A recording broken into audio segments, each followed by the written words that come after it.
إلا هو إليه المصير والصلاة والسلام على رسوله الكريم أما بعد فقد قال الله تبارك وتعالى في كلامه المجيد والفرقان الحميد أعوذ بالله من الشيطان الرجيم بسم الله الرحمن الرحيم إنا نحن نزلنا الذكر وإنا له لحافظون وقال تعالى في موضع آخر إن هذا القرآن يهدي للتي هي أقوم ويبشر المؤمنين الذين يعملون الصالحات أن لهم أجرا حسنا وقال النبي صلى الله عليه وسلم خيركم من تعلم القرآن وعلمه.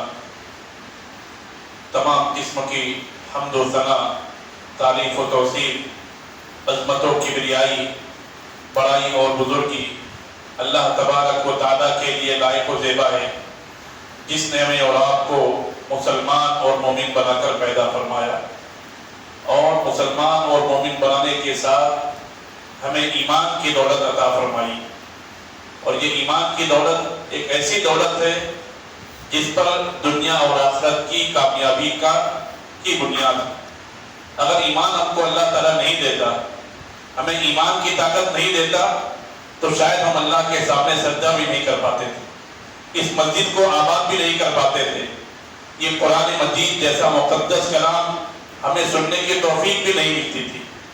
اللہ نے ہم کو ایمان کی دولت دیا، ہم مسجد کو بھی آباد کر رہے ہیں، قرآن مجید کی تلاوت بھی کر رہے ہیں، قرآن مجید پر عمل بھی کر رہے ہیں، خود بھی سیکھ رہے ہیں اور دوسروں کو بھی سکھا رہے ہیں.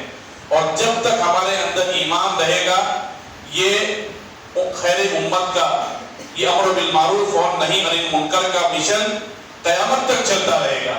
اور جب ایمان کی روشنی ختم ہو جائے گی تو دنیا بھی فنا ہو جائے گی. ایک مومن آدمی اس دنیا کے اندر باقی ہے تو دنیا باقی رہے گی. ایمان والے ختم ہو گئے تو دنیا بھی فنا ہو جائے گی.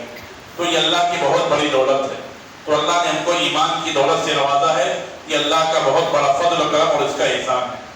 بعد بے شمار درود و سلام نازل ہو تمام انبیاء کرام پر، خصوصاً ہمارے اور آپ کے نبی امام الانبیاء والمتقین سید الاولین والآخرین جناب محمد الرسول اللہ صلی اللہ علیہ وسلم پر، جنہوں نے ہم تک دین اسلام کی تعلیمات کو مکمل طریقے سے اور انتہائی امانتداری کے ساتھ ہم تک پہنچا دیا. محترم حاضرین جمعہ، پردہ نشین ماؤں اور بہنوں، اللہ تبارک و تعالیٰ کا بہت بڑا فضل و کرم اور اس کا احسان ہے کہ اس کی توفیق اور اس کی عنایت سے ہم نے قرآن مجید جیسا مقدس کلام آج کی اس تراویح میں، 28ویں روزے کی تراویح میں ہم نے ختم کیا. یعنی قرآن مجید کو مکمل سنا. قرآن مجید ختم ہونے والی کتاب نہیں ہے، بلکہ قرآن مجید کا علم، قرآن مجید کی تعلیم بہت وسیع ہے. یہ قرآن مجید کبھی ختم نہیں ہو سکتا اور نہ ہی لوگ ختم کر سکتے ہیں. دنیا کے اندر قرآن مجید کو مٹانے کی، اس کو بدلنے کی، اس کو صفحہ ہستی سے مٹانے کی بہت کوششیں ہو رہی ہے، لیکن دنیا ہمیشہ ناکام ہے اور ناکام رہے گی، قیامت تک ناکام رہے گی. تو الحمدللہ اس قرآن مجید کو مکمل سننے کا اللہ نے شرف بخشا ہے. اور الحمدللہ اس تراویح میں دو حفاظ کرام نے ہمارے سامنے قرآن مجید کو مکمل سنایا. یہ بہت بڑی خدمت ہے میرے بھائیوں. یہ حفاظ کرام یہ ہماری قوم کا ایک قیمتی سرمایہ ہے. ان کی ہمت افزائی کرنا، ان کے حوصلے کو بلند کرنا، یہ ہم سب کی ذمہ داری ہے. ہم اللہ کا اس پر شکر ادا کرتے ہیں اور اللہ سے یہ بھی دعا کرتے ہیں کہ اس قرآن مجید کو سنانے میں جو غلطیاں، جو خامیاں ہوئی ہے، اللہ تعالیٰ ان خامیوں کو، ان غلطیوں کو معاف فرمائے، درگزر فرمائے، اور ایسے ہی ہم کو قرآن مجید سننے اور سنانے کی توفیق عطا فرمائے.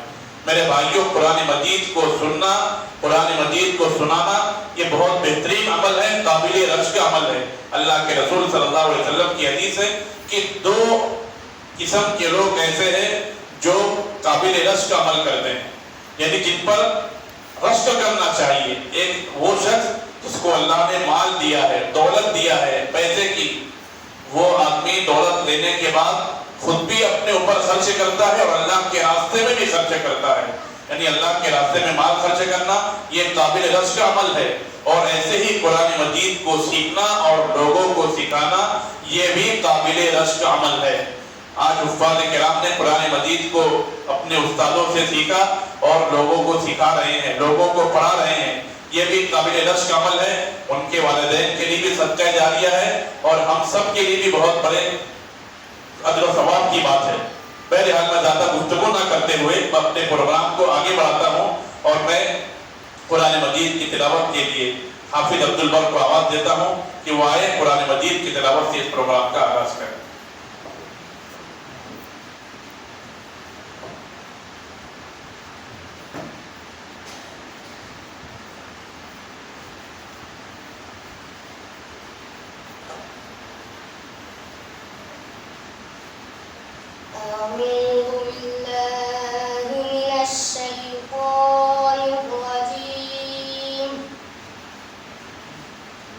بسم الله الرحمن الرحيم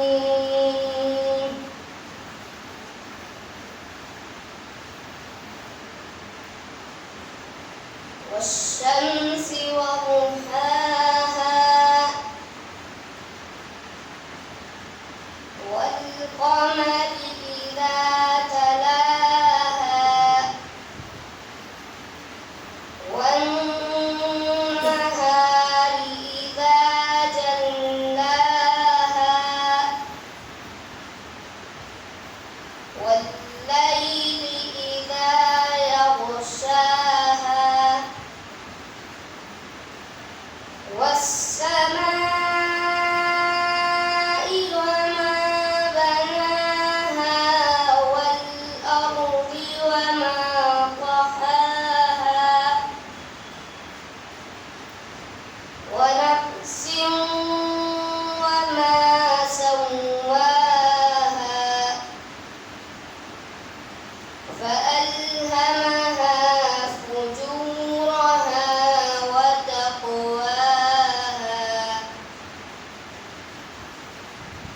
قد أفلح من زكاها وقد خاب من دساها كذبت ثمود بطغواها إذ انبعث أشقاها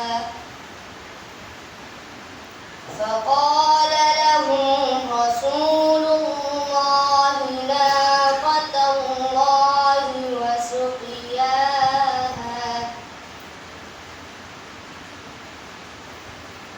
فكذبوه فعقروها فدمدم عليهم ربهم بذنبهم فسواها ولا يخاف عقباها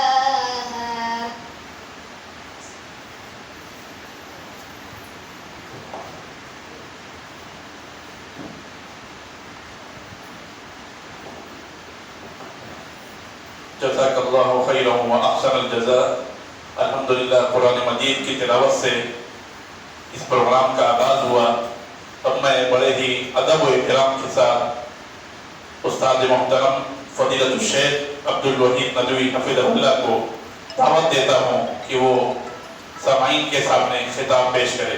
فضیلت الشیخ عبدالوحید ندوی حفظہ اللہ آپ کے سامنے.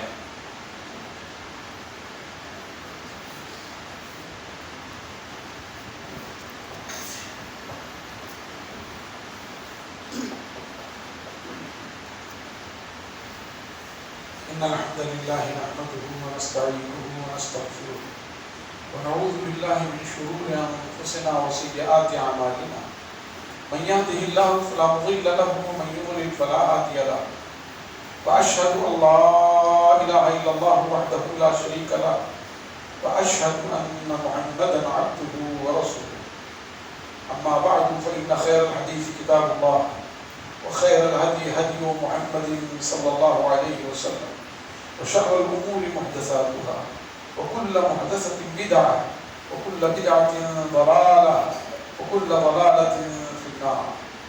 أعوذ بالله السميع العليم من الشيطان الرجيم من همزه ونفخه ونفثه. بسم الله الرحمن الرحيم. يا أيها الذين آمنوا اتقوا الله حق تقاته ولا تموتن إلا وأنتم مسلمون. وقال يا أيها الناس اتقوا ربكم الذي خلقكم من نفس واحدة وخلق منها زوجها وبث منهما رجالا كثيرا ونساء واتقوا الله الذي تساءلون به والأرحام إن الله كان عليكم رقيبا. يا أيها الذين آمنوا اتقوا الله وقولوا قولا سديدا يصلح لكم أعمالكم ويغفر لكم ذنوبكم ومن يطع الله ورسوله فقد فاز فوزا عظيما. وقال تعالى بسم الله الرحمن الرحيم ألف لام ميم ذلك الكتاب لا ريب فيه هدى للمتقين. محترم حضرات،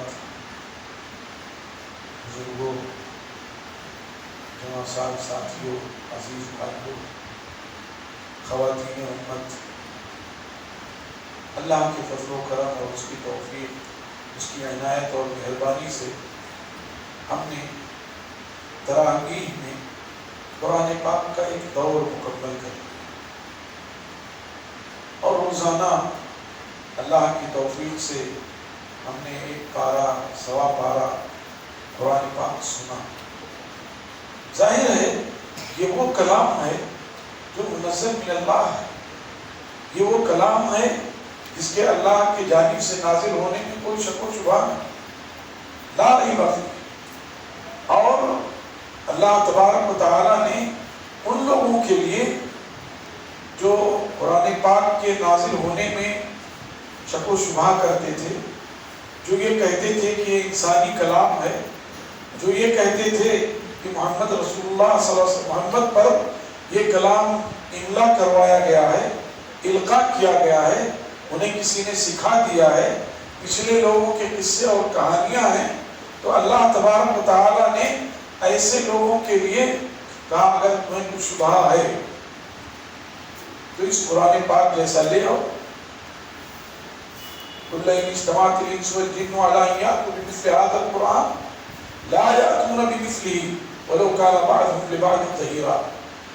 سارے کے سارے انسان اور سارے کے سارے جنات مل کر کے اور وہ لوگ جنہیں تم پکارتے ہو اللہ کے سوا، سب مل کر کے اس کے قرآن اس کے جیسا لے آؤ. لا یأتون بمثلہ، اللہ تعالیٰ نے پیشین گوئی بھی کر دی تو وہ لا ہی نہیں سکتے، اور اس لیے پیشین گوئی کر دی کہ وہی خالق کائنات ہے، وہی مالک ارض و سما ہے، وہی مخلوقات کا پیدا کرنے والا ہے، وہی انسانوں کی تخلیق کرنے والا ہے. ان کے دلوں کے جذبات، ان کے دماغ کے خیالات، ان کی صلاحیت، ان کی کوشش، ان کے اندر جو کچھ ہے وہ سب اللہ تعالیٰ جانتا ہے کہ کیا ان کے اختیار میں ہے، کیا کر سکتے کیا نہیں کر سکتے. انسانی بس اور انسانی پہنچ سے باہر ہے کہ وہ قرآن پاک جیسا کچھ لے کر کے آئیں. نہیں لا سکے تو کچھ عرصے کے بعد پھر کہا کہ اچھا 10 سورتیں ہی لے آؤ. پورا نہیں لا سکتے، ٹھیک ہے 10 سورتیں لے آؤ. 10 سورتیں بھی نہیں لا سکے تو اللہ تعالیٰ نے کہا ایک سورت لے آؤ. قُلْ إِن كُنتُمْ فِي رَيْبٍ مِّمَّا نَزَّلْنَا عَلَىٰ عَبْدِنَا فَأْتُوا بِسُورَةٍ مِّن مِّثْلِهِ وَادْعُوا شُهَدَاءَكُم مِّن دُونِ اللَّهِ إِن كُنتُمْ صَادِقِينَ. ایک سورت لے آؤ. اگر تم اپنے دعوے میں سچے ہو کہ یہ جو ہے انسانی کلام ہے، اگر تم یہ کہتے ہو لَوْ نَشَاءُ لَقُلْنَا مِثْلَ هَٰذَا،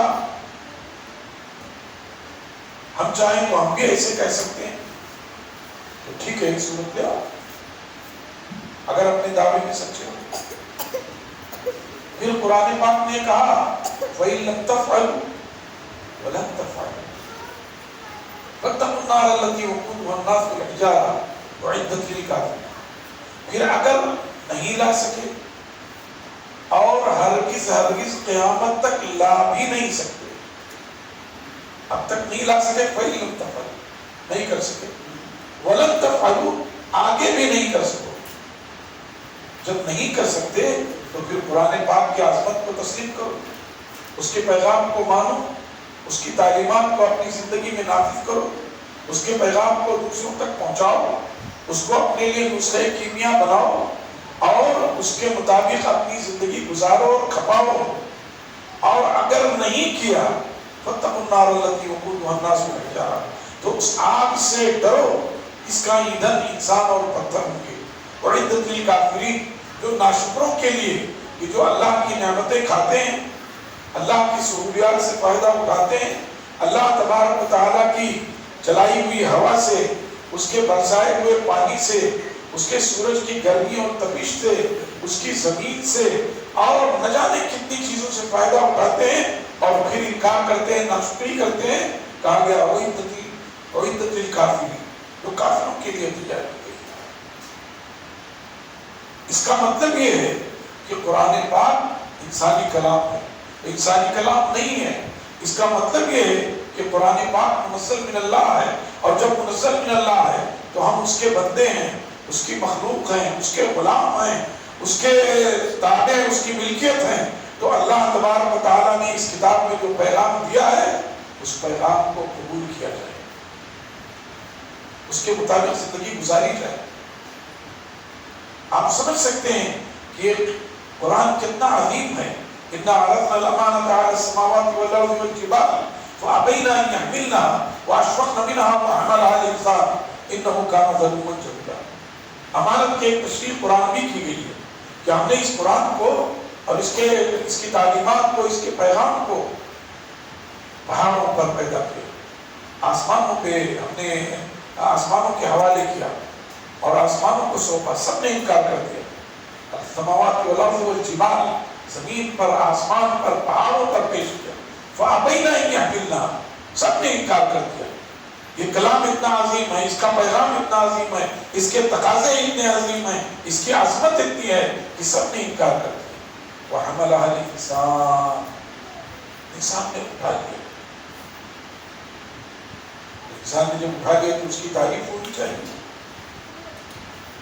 تب تو یہی ہوا کہ اس کی تعریف ہونی چاہیے۔ لیکن اللہ نے کیا کہہ دیا؟ إِنَّهُ كَانَ ظَلُومًا جَهُولًا اٹھا بھی لیا، پھر بھی کہا گیا کہ وہ بہت ظالم ہے اور بہت جاہل ہے۔ جاہل سے مراد یہ نہیں کہ پڑھا لکھا نہیں، جاہل سے مراد یہ کہ جاننے کے باوجود وہ کٹ حجتی کر رہا ہے، جاننے کے باوجود اس کا انکار کر رہا ہے، جاننے کے باوجود اس پر عمل نہیں کر رہا ہے، جاننے کے باوجود اللہ کی نعمتوں کو استعمال کرنے کے باوجود اس کا انکار کر رہا ہے۔ دراصل ظلومًا جہولا کہہ کر کے یہ بتایا گیا کہ انہی انسانوں میں وہ خوش نصیب ہیں جو عادل ہیں، جو اللہ کے حکموں پر عمل کرتے ہیں، اور جہولا کہہ کر کے یہ بتایا کہ انہی انسانوں میں بہت سے خوش نصیب ہیں جو کتاب و سنت کے عالم ہیں اور اس کے مطابق زندگی گزارتے ہیں۔ ظلوم اور جہول یہ نہیں کہ اس سے انسان کی برائی کی گئی، اس سے انسان کا درجہ بتایا گیا اور یہ کہا گیا کہ اگر قرآن پاک پر وہ عمل کر رہا ہے، اس کلام کو تسلیم کر رہا ہے، اس کلام کو اپنی زندگی میں نافذ کر رہا ہے، تو وہ اللہ کی نگاہ میں عدول ہے، وہ اللہ کی نگاہ میں عالم ہے، وہ اللہ کی نگاہ میں برگزیدہ ہے، فرما بردار ہے۔ اب ظاہر ہے کہ اللہ کی فضل و کرم اور اس کی توفیق سے ہم نے اس تراویح میں مکمل قرآن سنا۔ یہ صحیح ہے، ہم یہ تسلیم کرتے ہیں کہ قرآن پاک کا ختم کرنا تراویح میں فرض نہیں ہے، یہ بھی صحیح ہے کہ واجب نہیں ہے، یہ بھی صحیح ہے کہ سنت نہیں ہے، لیکن مستحسن تو ضرور ہے کہ آدمی اسی بہانے پورا قرآن پاک سن لیتا ہے۔ اور یہ میں جو کہہ رہا ہوں فرض، واجب یا سنت نہیں، کہیں سے نص نہیں ملتی۔ کچھ لوگ یہ کہتے ہیں کہ صاحب رسول اللہ صلی اللہ علیہ وسلم قرآن پاک میں دور کرتے تھے، تو دور کرتے تھے، تراویح میں نہیں کرتے تھے۔ جبریل امین کے ساتھ آپ دور کرتے تھے آپ سے، ورنہ تو آپ اتنا زیادہ قرآن پاک پڑھتے تھے کہ کبھی کبھی ایک رکعت میں پوری سورہ بقرہ پڑھ لیتے تھے، کبھی سورہ آل عمران پڑھ لیتے تھے۔ آپ اندازہ اس سے کیجئے کہ جب آپ کی عمر شریف زیادہ ہو گئی، بہت دیر تک کھڑے نہیں ہو سکتے تھے، تو آپ بیٹھ کر کے قرآن نماز پڑھتے اور قیام اللیل اور بیٹھ کر کے قرآن پڑھتے رہتے، اور جب جو حصہ آپ کے دل میں ہے کہ اتنا پڑھنا ہے اس میں 50 آیتیں باقی رہ جاتی تو کھڑے ہو جاتے، پھر 50 آیتیں پڑھتے، تب رکوع کرتے اور سجدہ کرتے۔ یہاں یہ بتانا مقصود ہے کہ ایک ایک رکعت میں کئی پارہ آپ پڑھ لیتے تھے، کئی پارہ پڑھ لیتے تھے۔ تو مستحسن تو ضرور ہے کہ اس بہانے آپ نے قرآن پاک کو سنا، لیکن اس کے ساتھ میں آپ سے ایک بات کہتا ہوں، یہاں جتنے بھائی ہمارے موجود ہیں، ہم نے قرآن پاک کو سن لیا، لیکن کیا ہم نے اس کا مطلب سمجھا؟ حافظ صاحب کیا پڑھ رہے تھے، ہم نے اس کو جانا نہیں۔ قرآن پاک کے ساتھ اس سے بڑی ناانصافی اور کیا ہو سکتی ہے کہ جس قرآن پاک کو اللہ تعالیٰ نے کہا ھدی للناس، یہ تمام لوگوں کے لیے ہدایت ہے۔ قرآن پاک رب العالمین کا کلام ہے، قرآن پاک ذکر للعالمین ہے، قرآن پاک شفاء لما فی الصدور ہے، قرآن پاک وَيَشْفِي صُدُورَ قَوْمٍ مُؤْمِنِينَ ہے۔ اس کلام کو جو رب العالمین کا کلام ہے، اس کلام کو جو سارے جہان والوں کے لیے نصیحت ہے، وہ کلام جو بیمار دلوں کے لیے شفا ہے، وہ کلام جس میں لوگوں کے لیے شفا، ہدایت، عبرت، موعظت موجود ہے، ہم اس قرآن پاک کو سمجھ رہے ہیں۔ ہمارے پاس کیا جواب ہے؟ آپ بتائیے۔ تو جواب ہے یہ سائنسنگ چلتی ہے، سب کی روم کارخانے چلتے ہیں۔ مراٹھی میں کوئی کارپوریشن کی طرف سے ایک لیٹر آ گیا، اب تو گھر گھر لیٹر پہنچ رہا ہے، جائز ناجائز آپ سن رہے ہیں، پورا مالیگاؤں متاثر ہے، جائز ناجائز، کچھ جائز بھی ہے اور سارا ناجائز بھی ہے، پہنچ رہا ہے۔ ایک لیٹر پہنچ گیا اور ہم مراٹھی زبان نہیں جانتے،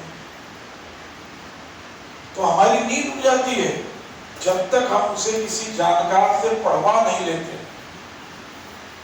حافظ نوید صاحب کے پاس آئے، کہا صاحب یہ پڑھ کر سنا دیجیے۔ انہوں نے کہا بھائی مجھے مراٹھی نہیں آتی۔ اور آپ اللہ صاحب کے پاس پہنچ گئے، کہا کہ آپ پڑھ کے سنا دیجیے، وہ بھی کہہ رہے ہیں مجھ کو نہیں آتی۔ اسحاق بھائی کے پاس پہنچ گئے، اسحاق بھائی نے کہا مجھے آتی ہے، بیٹھو میں سمجھاتا ہوں۔ اور انہوں نے اس کی ایک ایک شق بتائی ان کو، اور اردو جانتے تھے، لکھنا پڑھنا آتا تھا، تو وہ قلم سے لکھ لے رہے ہیں، پوائنٹ لکھ لے رہے ہیں کہ اس میں کیا کیا کہا ہے۔ جب تک وہ بات نہیں معلوم ہو پائی تھی، ہم بے چین تھے، بے قرار تھے، کسی پل قرار نہیں آ رہا تھا، ان کے پاس ان کے پاس ان کے پاس دوڑ دوڑ کے پڑھوا رہے تھے۔ جبکہ وہ لیٹر جب پڑھا گیا تو پتہ یہ چلا کہ اس میں لکھا ہوا ہے کہ 2024 سے آپ نے گھر پٹی جمع نہیں کی، بس اتنا ہی تھا۔ لیکن پریشان تھے، پتہ نہیں کیا ہوگا، پتہ نہیں یہ کہہ دیا ہو کہ یہ زمین جو ہے وہ گوچر ہے، فارسٹ کی ہے، کس کی ہے، نہیں ہے، پریشان تھے۔ اور پتہ یہ چلا کہ صرف 1 سال کی گھر پٹی جمع نہیں ہے، اتنے کے لیے پریشان تھے۔ اور یہ قرآن پاک جو اس عالمی دنیا میں بھی ہمارے لیے نفع کا باعث ہے، ہدایت کا ذریعہ ہے، عالم برزخ میں بھی ہماری نجات کا ذریعہ ہے، اور عالم آخرت میں بھی ہماری سرخروئی کا ذریعہ ہے، ہم اس قرآن پاک سے یہ کہہ کر ہاتھ جھاڑ دیتے ہیں کہ او صاحب موقع نہیں ہے، اب وہ کہاں تک پڑھ پائیں گے، ٹائم نہیں ہے، بڑی عمر ہو گئی، ایسا ہو گیا ویسا ہو گیا۔ صحابہ کرام جب ایمان لائے تھے تو سب یہ عبید اللہ کی طرح بچے تھے، یا یہ ہمارے حافظ صاحب کی طرح بچے تھے؟ کوئی 20 سال کا تھا، کوئی 35 سال کا تھا، کوئی 40 سال کا تھا، کوئی 45 سال کا تھا، کوئی 50 سال کا تھا۔ ان کے دل میں دھڑک تھی، انہوں نے سیکھا۔ اور وہی نہیں، آج بھی جو نئے مسلمان ہوتے ہیں عام طور پہ 20 سال 25 سال کے بعد 30 سال کے بعد مسلمان ہوتے ہیں، لیکن وہ قرآن پاک کو پڑھتے ہیں، اس کو سیکھتے ہیں۔ تو ہمارے لیے یہ کہہ دینا کہ صاحب اب وہ موقع نہیں، یہ مطلب یہ ہے کہ اب کیسے پڑھ پائیں گے، بڑی عمر ہو گئی، یہ بہت بڑا جرم ہے، یہ مجرمانہ کام ہے، اور ہم اس میں اللہ کے مجرم ہیں، اور ایسے مجرم ہیں کہ وہ رسول صلی اللہ علیہ وسلم جو رحمت للعالمین ہیں، جو ان کافروں کے لیے بھی رحمت ہے، آپ کی رحمت سے ان کا حساب ہوگا، جنہوں نے آپ کو گالیاں دی ہیں، چاہے وہ آپ کے زمانے کا ابو جہل ہو، چاہے ہمارے زمانے کا ملعون نرسنگھا نند ہو، کوئی بھی ہو، پورے زمانے سب کے لیے آپ رحمت ہیں کہ آپ کی سفارش سے انسانوں کا حساب و کتاب ہوگا، اور یہی مقام محمود ہے۔ کفار کے لیے بھی رحمت ہے اور اہل ایمان کے لیے تو سراپا رحمت ہے۔ آپ کی سفارش سے اہل ایمان کے درجات بلند ہوں گے، انسانوں کے ساتھ ساتھ آپ جانوروں کے لیے بھی رحمت ہے۔ ابو ایوب انصاری رضی اللہ عنہ جب آپ ان کے گھر گئے تو ایک بکری ذبح کرنے چلے تو کہا دیکھنا بچے والی بکری ذبح مت کرنا۔ بہت ساری مثالیں دی جا سکتی ہیں۔ آپ نے یہ کہا کہ اگر سفر میں ہو کہیں ٹھہرو تو اونٹ کے اوپر سے بوجھ اتار دو تاکہ وہ آزاد ہو جائے، کھائے چلے، اطمینان رہے، اس پر دباؤ نہ رہے۔ آپ نے فرمایا کہ ایک اونٹ نے رسول اللہ علیہ وسلم سے شکایت کی باقاعدہ، جب آپ تشریف لے گئے تو اونٹ بھی بلایا اور رویا، اور رسول اللہ علیہ وسلم نے کہا اس کا مالک کون ہے؟ کہا فلاں ہے۔ کہا تم سے کام زیادہ لیتے ہو اور اس کو کھانا کم دیتے ہو، اس کی طاقت بھر اس سے کام لو اور اس کو پورا کھانا دو۔ تو آپ جانوروں کے لیے رحمت ہے، آپ درختوں کے لیے رحمت ہے۔ آپ نے فرمایا جو سایہ دار درخت ہیں ان کے نیچے کوئی بوڑ و براز نہ کرے، اگر کوئی ایسا کرتا ہے تو لعنت کا مستحق ہے کہ لوگ اس کے سائے میں بیٹھتے ہیں۔ آپ زمینوں کے لیے، جمادات کے لیے، سب کے لیے رحمت۔ کہنے کا مطلب یہ ہے کہ آپ رحمت للعالمین ہیں، لیکن حشر کے میدان میں جہاں امت مسلمہ کو آپ کے نظر کرم کی ضرورت ہے، جہاں امت مسلمہ کو آپ کے سفارش کی ضرورت ہے، جہاں امت مسلمہ کو حوض کوثر سے آپ کے جام کی ضرورت ہے، وہاں آپ ایک شکایت لگا دیں گے اللہ تعالیٰ سے، اور اس وقت اللہ تعالیٰ غصے میں ہوگا۔ تمام انبیاء کہیں گے جب انسانیت کا وقت جائے گا کہ ہمارے لیے سفارش کر دیجئے، تو تمام انبیاء کہیں گے ان ربی غضب اليوم غضبا شدیدا لم یغضب قبلہ ولن یغضب بعدہ۔ میرا رب آج کے دن اتنا غصہ ہے، اتنا غصہ ہے کہ اس سے پہلے کبھی اتنا غصہ نہیں ہوا اور اس کے بعد کبھی بھی اتنا غصہ نہیں ہوگا۔ اور جب کوئی غصے میں ہو اور اس کو تھوڑا چھیڑ دیجئے تو اس کا غصہ اور بڑھ جاتا ہے۔ وہاں آپ ایک درخواست لگا دیں گے۔ کیا درخواست لگا دیں گے؟ وقال الرسول یا رب ان قوم اتخذوا هذا القرآن مهجورا۔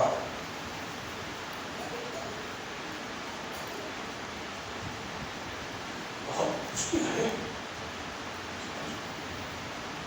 سارے اولین و آخرین جمع ہوں گے، چاہو جلال میں ہوگا اللہ تعالیٰ، حساب و کتاب ہو رہا ہوگا، اور وہاں ایک درخواست لگا دیں گے اللہ تعالیٰ میری اس امت نے جس کے لیے میں نے مار کھائے، جس کے لیے میں نے گالیاں سہی، جن کے لیے مجھے گھسیٹا گیا، جن کے لیے مجھے مجنون، پاگل، دیوانہ، ساحر اور کاہن کہا گیا، اس امت نے اس قرآن پاک کو چھوڑ دیا ہے، اور اس وقت اللہ تعالیٰ کا جلال کتنا اونچا ہو جائے گا۔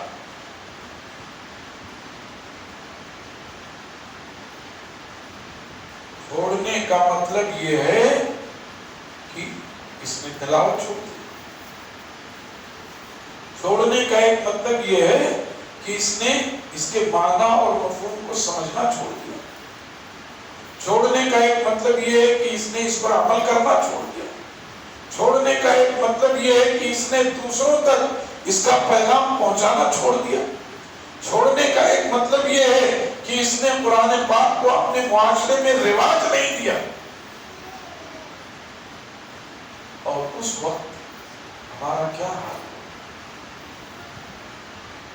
قرآن پاک میں تو صاحب موتیاں بھری پڑی ہیں، ہم سے گناہ سرزد ہوتے ہیں، کئی لوگ گناہوں میں ڈوب کر کے بھی خودکشی کر لیتے ہیں۔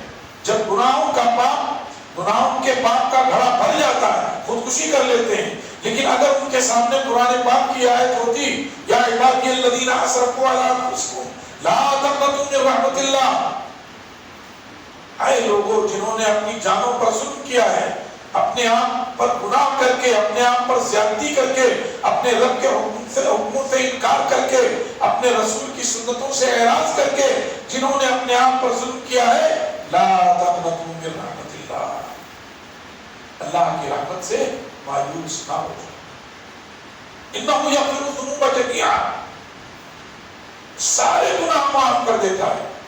اگر اس کے سامنے یہ آیت ہو، اس کے سامنے اس کا مفہوم مطلب، اس کے تقاضے اور اس کا روحانی پہلو ہو، بہت سے لوگ جانکار ہیں ٹھیک ہے، لیکن اس کا روحانی پہلو ان کے سامنے نہیں ہے۔ اگر اس کا روحانی پہلو سامنے ہو تو وہ خودکشی جیسا عظیم جرم نہیں کر سکتے۔ ابھی آپ دنیا کی قوموں کے مقابلے میں اگر آپ مقابلہ کریں تو خودکشی کا سب سے کم گراف مسلمانوں کے یہاں اور سب سے زیادہ کفار کے یہاں،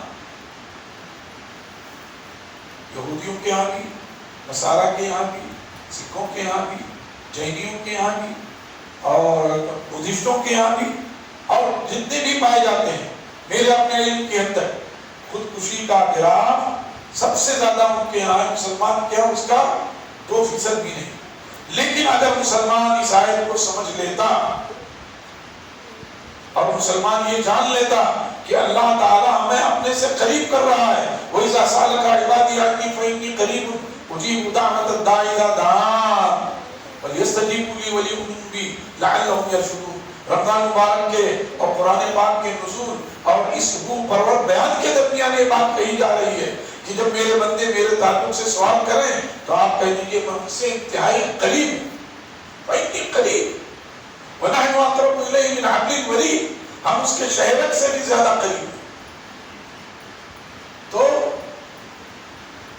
اس کا مطلب یہ ہے کہ اللہ تعالیٰ جب ہم سے قریب ہے، آگے اللہ نے کیا فرمایا،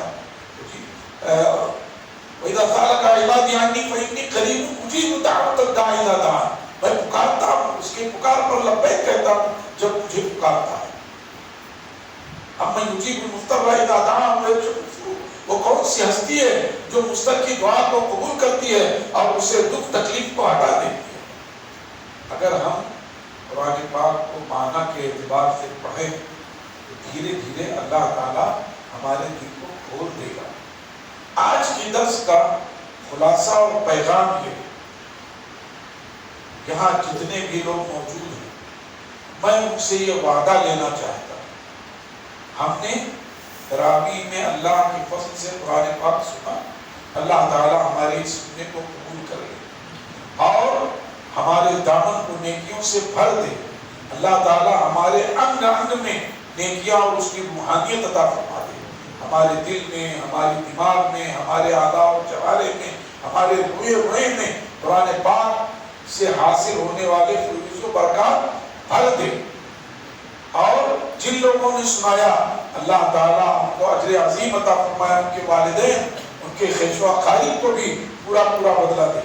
لیکن اس کے ساتھ ساتھ میں یہ کہوں گا، اور اگر آپ یہ اہتمام کر لیتے ہیں تو یہ مسجد رحمت کی بہت بڑی نوازش ہوگی آپ کے ساتھ، بہت بڑا تحفہ ہوگا آپ کو کہ آپ نے ایک مہینہ آ کر کے یہاں قرآن سنا ہے، تو مسجد رحمت آپ کو یہ تحفہ دے رہا ہے کہ آپ روزانہ اپنے آپ کو قرآن پاک سے جوڑیے، اور نہ کہ صرف ہمارے مرد حضرات ہماری خواتین بھی جو ہیں سن رہی ہیں وہ بھی اس طرف توجہ کریں کہ وہ روزانہ قرآن پاک کو ترجمے سے پڑھیں، اور سب سے آسان اور سب سے ہلکا ترجمہ احسن البیان۔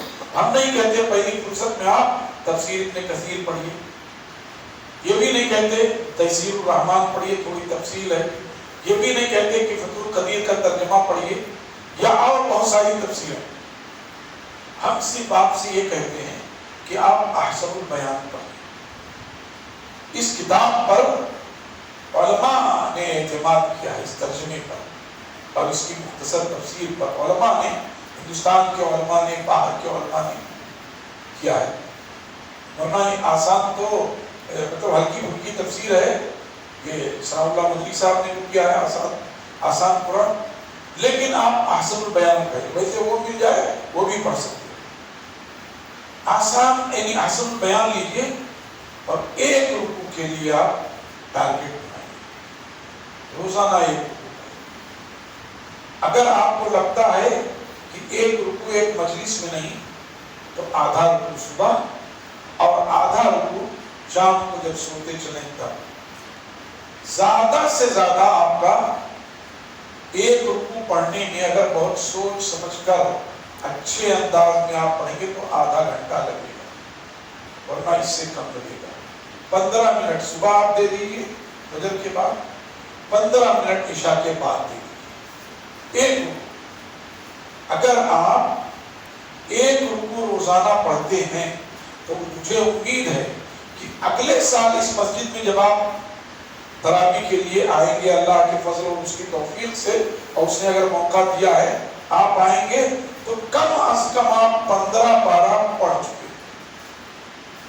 اور 15 پارہ پڑھنے کا مطلب یہ ہے کہ پھر دھیرے دھیرے آپ کو کچھ سمجھنا آ جائے گا، پھر آپ کو یہ لگے گا کہ ہمارے حافظ صاحب کیا پڑھ رہے ہیں۔ اس وقت سننے کا جو مزہ آئے گا میں آپ کو بتاؤں، آپ میں سے بھی کچھ نصیب رمضان میں حرم شریف میں رہے ہوں گے، اللہ تعالیٰ نے مجھے بھی بارہا موقع دیا ہے۔ حرم شریف میں صرف سسکیاں سنائی دی، وہ منظر یاد کرتے ہیں تو یاد آتا ہے کاش ہر رمضان میں صرف سسکیاں سنائی دیتی ہیں بس۔ کیوں؟ وہ قرآن پاک کی زبان سمجھتے ہیں، قرآن ان سے کیا مخاطب ہے اور قرآن ان سے کیا کہہ رہا ہے، اس کو وہ جانتے ہیں، صرف سسکیاں۔ اب اس میں ہم جیسے گنہگار ہندوستانی اجمی لوگ کوئی بھی کھڑے ہو، بغل والا بھی رو رہا ہے اور ادھر والا بھی رو رہا ہے، تو لازمی بات ہے کہ دل پسیجتا ہے، پھر وہاں آپ کو بھی رونا آ جاتا ہے، دائیں بھی رو رہے ہیں، بائیں بھی، آگے بھی، پیچھے، صرف رو رہے ہیں۔ خود تلاوت قرآن کرنے والا رو رہا ہے، آپ نے شیخ سدیس، شیخ سریم اور کتنے لوگوں کو روتے ہوئے سنا ہے، پڑھتے ہیں روتے ہیں، وہ اس لیے کہ انہوں نے اس کو سمجھا ہے۔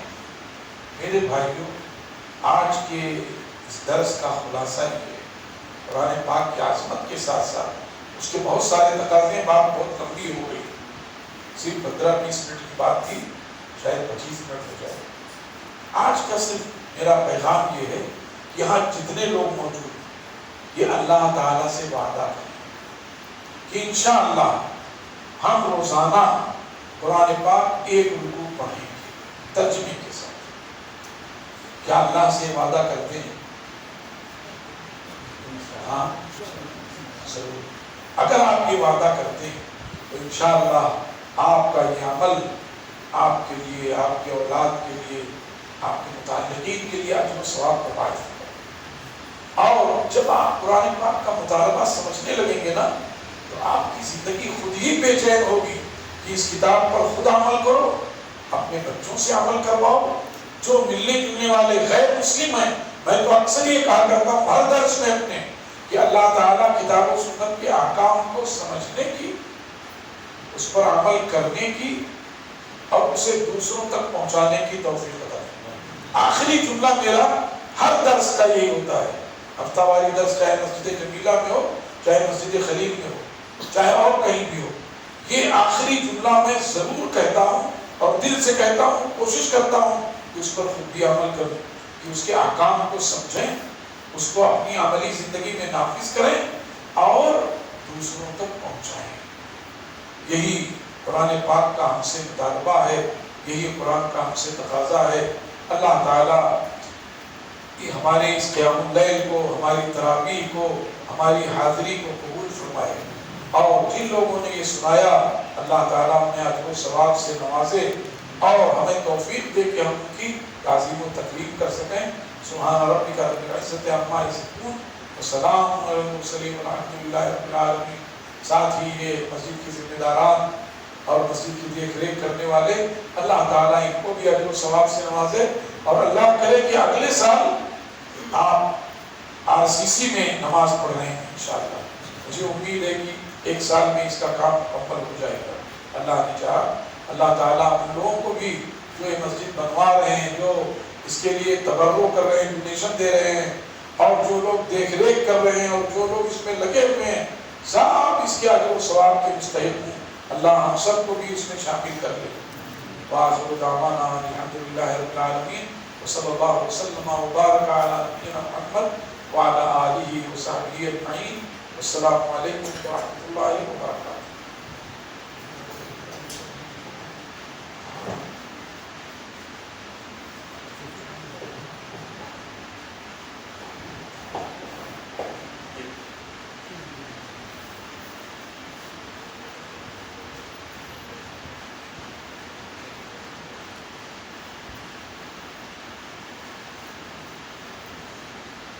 جزاک اللہ خیر و احسن الجزاء۔ الحمدللہ شیخ موصوف نے